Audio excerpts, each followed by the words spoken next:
तो यहाँ पे हम पढ़ने वाले हैं सेरीकल्चर के बारे में। सेरीकल्चर टॉपिक है जो हम बीएससी में पढ़ते हैं। तो सेरीकल्चर के अंदर क्या पढ़ना है हमको, सिल्क वॉर्म के बारे में स्टडी करनी है। ठीक है, तो सिल्क वॉर्म के जो एग्स होते हैं, देन इसके जो कीड़े होते हैं वो ऐसे कुछ होते हैं। सिल्क वॉर्म का ऐसे कुछ दिखता है हमको। ठीक है, देन इसका मीनिंग देखते हैं हम। थ्योरी पे आते हैं। Sericulture is the silk producing agro industry. India is the second largest silk producing country है in the world after China. China first पे आती है। सेरीकल्चर और सिल्क फार्मिंग जिसको बोलते हैं, रियरिंग है of silk worm for the production of silk. Silk की प्रोडक्शन करने के लिए सिल्क वॉर्म का यूज करते हैं। Then silk is known as queen of textile and biosteel because of its strength की वजह से। ठीक है, देन सेरीकल्चर का हिस्टोरिकल पर्सपेक्टिव क्या है। Chinese tale of the discovery of the silk worm silk ancient empress Leizu wife of the emperor. मतलब कि इसके अंदर बता रहा है कि भाई कैसे Chinese tale of the discovery silk worm से की गई थी, सिल्क की। She was drinking tea under tree when a silk cocoon fell into her teacup and she the hot tea loosened the long strand of silk।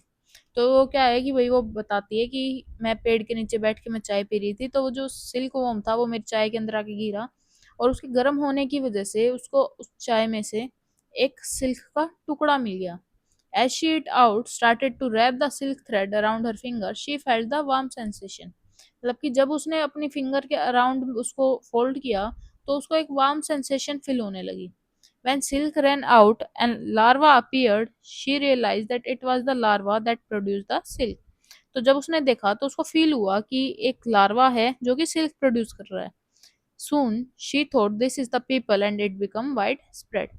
तो ये इसने picture से हमको दिखाया कि Chinese impression, then drinking tea under a tree, silkworm cocoon falls into hot tea and then उसने larva expose हो गया।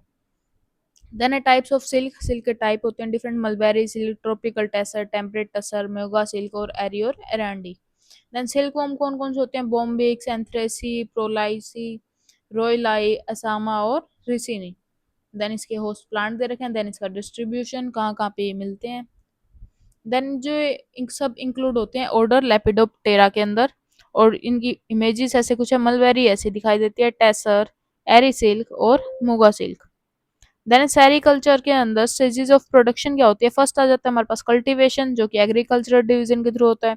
रियरिंग जो कि एंटोमोलॉजिकल डिवीजन होती है। Reeling of cocoon then technical division के थ्रू होता है। देन एग्रीकल्चर डिवीजन के बारे में पढ़ते हैं। ये इंक्लूड करता है कल्टीवेशन ऑफ होस्ट प्लांट्स को।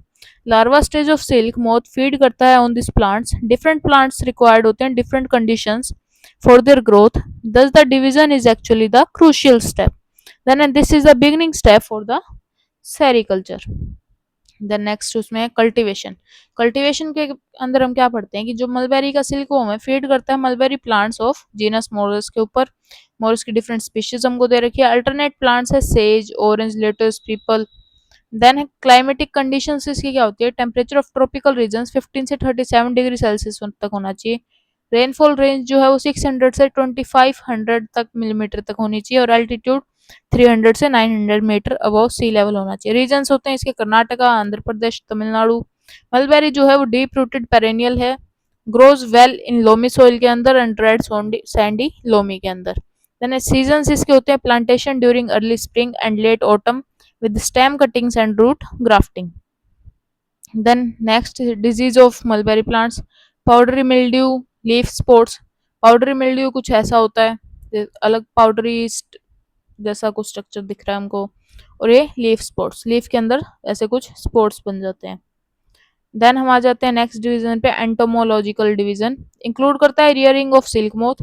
This is the most typical है, टाइम कंज्यूमिंग प्रोसेस है, रिक्वायर करता है complete knowledge of this life cycle of the interested silk moth along with its morphology and anatomy. दोनों के बारे में पता होना चाहिए। लाइफ साइकिल सिल्कवॉर्म की क्या है, एग ले करती है, देन उसको हैच करती है, देन यंग लार्वा 10 डेज के अंदर बन जाता है, देन लेट एज वो बनता है 14 डेज के अंदर, then cocoons on mountage बनता है 6 डेज के अंदर, देन कोकून्स बनता है। देन मोथ इमरजेंस होती है 10 to 12 डेज के अंदर, देन मोथ पेयरिंग करती है और एग ले करती है। देन इसके स्टेजेस लार्वा के अंदर होती है, पहले आएगा हमारे पास एग जो कि 9 to 12 डेज के अंदर होती है, लार्वा 25 to 30 डेज के अंदर, फर्स्ट इंस्टार होता है 3 to 4, सेकंड इंस्टार 2 to 3, ऐसे कुछ इसकी लाइफ साइकिल होती है, इसके बारे में आप पढ़ सकते हो, प्रॉपर टेबल दे रखी है मैंने आपको यहाँ पे। देन लाइफ साइकिल बॉम्बे मोरी के अंदर फैमिली बॉम्बिसिडाई के बिलोंग करती है और ऑर्डर लेपिडोप्टेरा। 4 स्टेजेस इसके अंदर आती है, egg, larva, pupa and adult. Egg जो है वो 2 टाइप्स के होते हैं। The diapause type of eggs lay करते हैं by the silk moth inhabiting in temperate regions. Then है द नॉन डिपोज एग्स जो है वो सिल्क मोथ इनहेबिटिंग करता है इन सब ट्रॉपिकल रीजन लाइक इंडिया के अंदर। देन इसके बाद हम पढ़ते हैं fifth larva makes quick round movements of its head at the rate of 65 movements per metre will spinning its cocoon. Then larva stage जो है कंसिस्ट करती है pair of silk glands which are greatly developed होती हैं 4 times the body length and folded होती हैं इमर्सली इन hind gut के अंदर। सिल्क ग्लैंड्स जो हैं लेबियल ग्लैंड्स होते हैं जो कि होमोलोगस होते हैं to the salivary glands. Anteriorly each gland open होता है into salivary duct, both duct unity and open at the apex of spinneret. ऐसा कुछ इसका स्ट्रक्चर है। देन हम देखते हैं सिल्क ग्लैंड जो है कंपोज होती है single layer of secretory cell से, बियर करती है ब्रांच्ड न्यूक्लियाई को, इंटरनली लाइंड होती है by cuticle and externally by peritoneal membrane.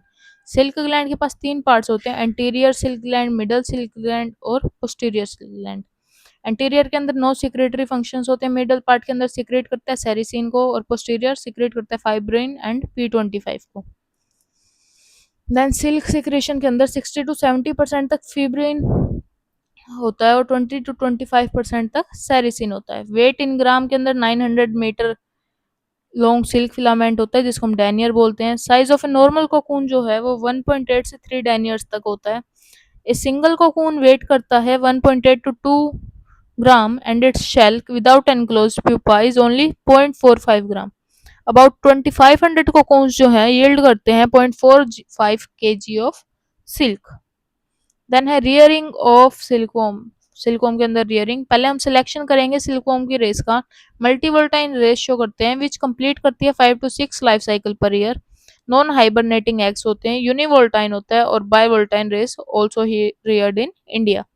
Then silkworm seed production कैसी होती है, hybrid of multivoltine and bivoltine rear करती है commercially for its superior quality and huge quantity of eggs के अंदर। देन ग्रेनेज के अंदर हम क्या पढ़ते हैं, these are the place your seeds are produced at large scales, healthy disease free cocoons of pure race are selected, preserve करते हैं 23 से 25 डिग्री सेल्सियस पे in wooden trays at 70 to 80% RH। Then after emergence females transfer करते हैं to plastic trays, allow करते हैं to copulate with males of desired race under black cloth for 3 hours. दिन 12 hours female ले करती है 400 to 600 eggs. Then ऐसा कुछ इसका सीन है। सिल्कवॉर्म से कोकून है, कोकून के बाद इसको once the cocoon slow down to kill the chrysalis they are soaked हो जाता है हॉट वाटर के अंदर to loosen the sericin stop in the fibres. Then उसका फाइबर्स की फॉर्मेशन करता है। देन से क्रीप्ड चाइन, देन क्रीप्स की फॉर्मेशन करता है। इसको आप छोड़ भी दोगे तो वैसे कोई इंपॉर्टेंट नहीं है। देन ऐसा कुछ इसका टेबल है जिसके जरिए आप इसको याद कर सकते हैं अच्छे से। पहले इसको ड्राई करो, देन उसको store, then peel, then sorting, then cooking, then इसको different, then reeling, re reeling, inspecting and finishing दी जाती है। तो अलग अलग यूज होते हैं इसके। कोकून की मिक्सिंग भी हो रही है, कोकून का आउटर फ्लोज हो रहा है, इंफीरियर कोकून को शो कर रहा है। देन सेरिकल्चर के पास अपॉर्चुनिटी क्या क्या है। Sericulture being cottage industry show करता है play an important role in employment generation and poverty alleviation. One of the most profitable activities है रूरल सेक्टर्स के अंदर। Availability of indigenous technology at low cost. Then है regular and quick returns है इसके अंदर। Large demand है, popularity of hand woven silks in the west, strong domestic demand coupled with use of silk garments on festive occasions, then a large production gap to meet the domestic demand, scope for establishing the large production unit and organized sector. इसके अंदर क्या बता रहा है कि भाई एक तो अच्छी इनकम कर सकते हैं हम इससे और एम्प्लॉयमेंट अच्छी है, मोस्ट प्रॉफिटेबल बिजनेस है तो ये कर सकते हैं। लार्ज प्रोडक्शन है इसके अंदर, हाई डिमांड है मार्केट के अंदर तो इसको हम अच्छे से कर सकते हैं। सेरिकल्चर के टॉपिक में इतना ही। प्लीज़ लाइक करें, कमेंट करें, शेयर और subscribe the channel. Thank you.